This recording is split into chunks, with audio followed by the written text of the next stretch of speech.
Kita mulai dengan kelas 8. Kompetensi dasar 3 dalam buku paket kita ada di bab 4, yaitu semangat kebangkitan nasional tahun 1908, digabung dengan bab 5, Sumpah Pemuda dalam bingkai Bhinneka Tunggal Ika. Berikut adalah tujuan pembelajaran kompetensi dasar 3 ini. Diharapkan kalian dapat menguasai atau kompeten dalam sikap spiritual. Diharapkan kalian mampu menjalankan perilaku orang beriman sesuai nilai dan semangat kebangkitan nasional dan Sumpah Pemuda tahun 1928 dalam bingkai Bhinneka Tunggal Ika. Kemudian yang kedua, dalam sikap sosial, diharapkan kalian mampu mengembangkan sikap toleransi sesuai nilai dan semangat kebangkitan nasional dan Sumpah Pemuda tahun 1928 dalam bingkai Bhinneka Tunggal Ika. Kemudian dalam pengetahuan, diharapkan kalian mampu memproyeksikan nilai dan semangat kebangkitan nasional dan Sumpah Pemuda tahun 1928 dalam bingkai Bhinneka Tunggal Ika. Dan yang terakhir, dari segi keterampilan, diharapkan kalian mampu mengaitkan hasil proyeksi nilai-nilai dan semangat kebangkitan nasional dan Sumpah Pemuda tahun 1928 dalam bingkai Bhinneka Tunggal Ika dengan kehidupan sehari-hari.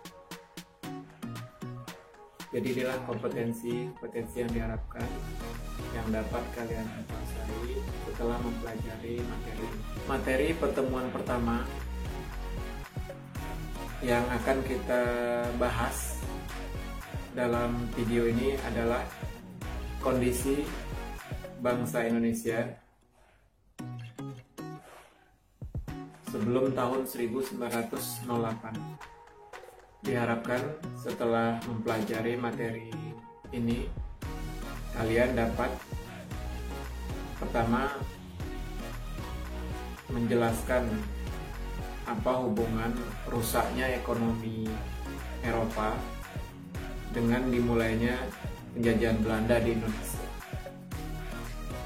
Kemudian yang kedua, diharapkan kalian dapat menguraikan bagaimana kondisi bangsa Indonesia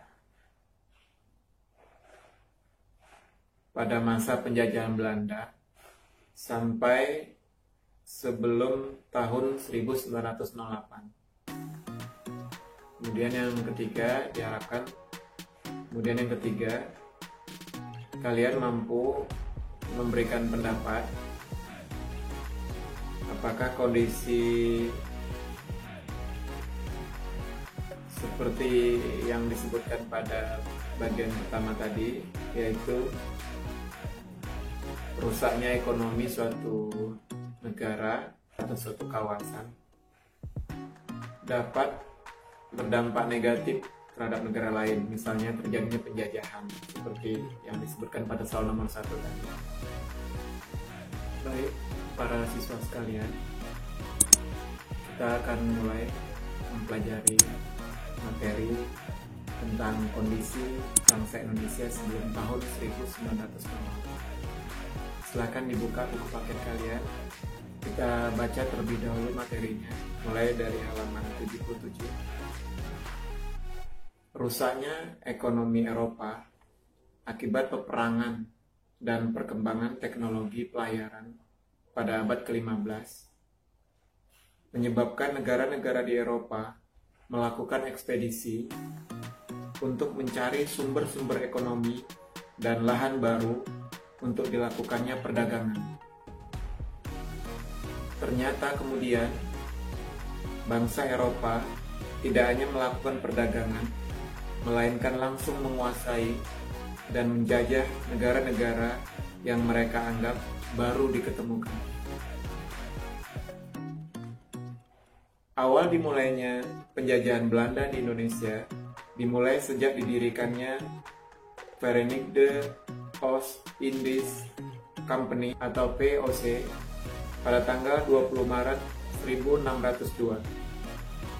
Sejak VOC berdiri, dimulailah berbagai bentuk kekerasan yang menimpa rakyat Indonesia. Penderitaan rakyat Indonesia terjadi dalam berbagai segi kehidupan, di berbagai daerah.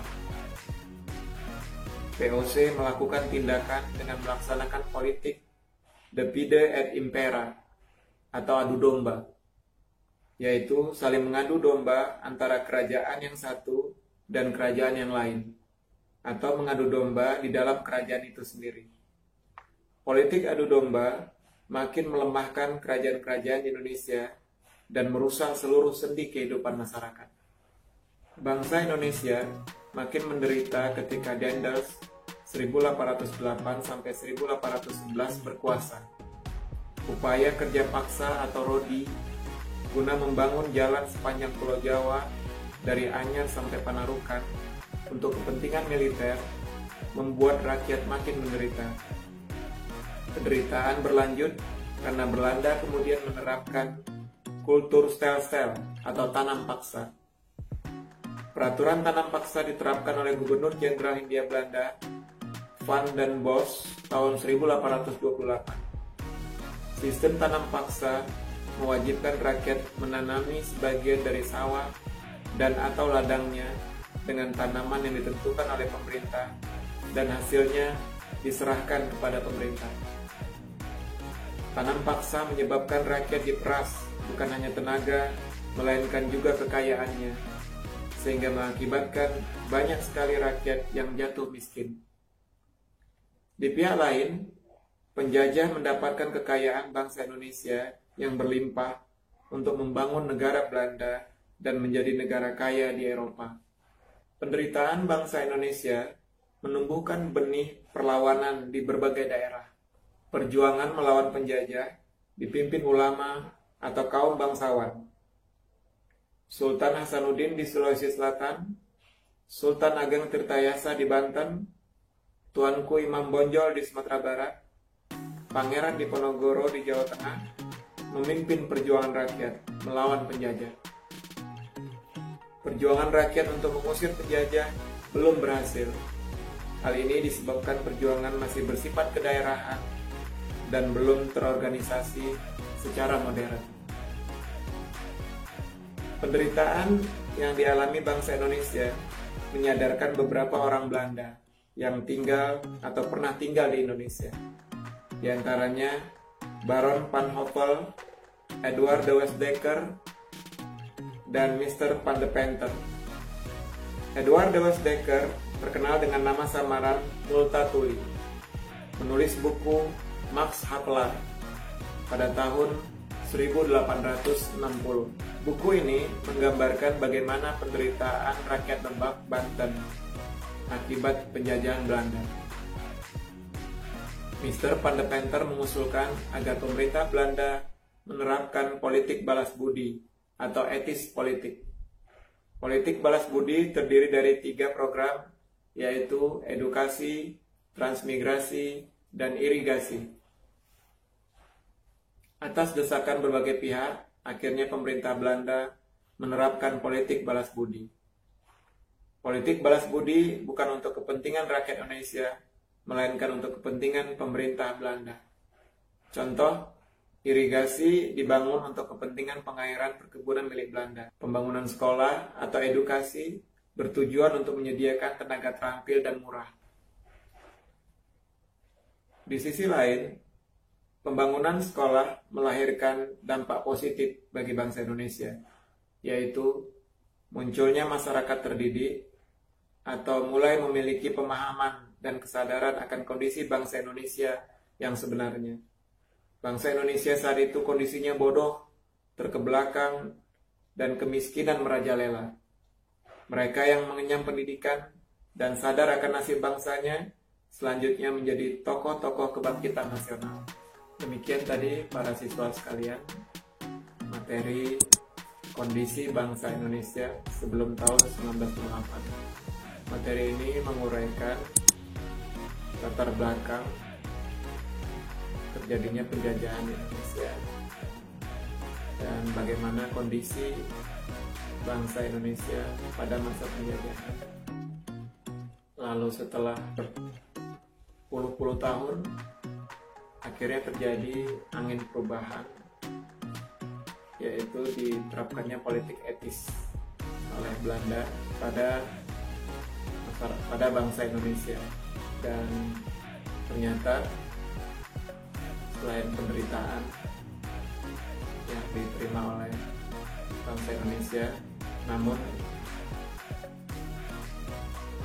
berdampak positif bagi bangsa Indonesia, yaitu sebagai akibat diterapkannya program edukasi, yaitu pembangunan sekolah, yang sebenarnya sih oleh Belanda bertujuan untuk menyediakan tenaga terdidik terampil yang nanti akan dipakai sebagai tenaga kerja yang akan dibayar dengan murah. Namun di balik itu, penerapan edukasi ini melahirkan tokoh-tokoh bangsa kita yang terdidik dan mulai memiliki pemahaman dan kesadaran akan kondisi bangsanya. Tokoh-tokoh inilah nanti yang akan menjadi tokoh-tokoh kebangkitan nasional bangsa kita. Untuk membuat kalian lebih memahami materi yang pertama ini, kerjakan tugas berikut.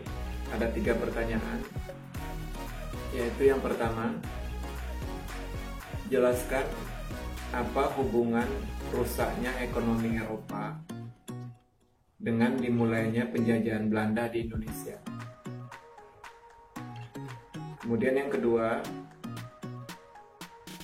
ceritakan bagaimana kondisi bangsa Indonesia pada masa penjajahan Belanda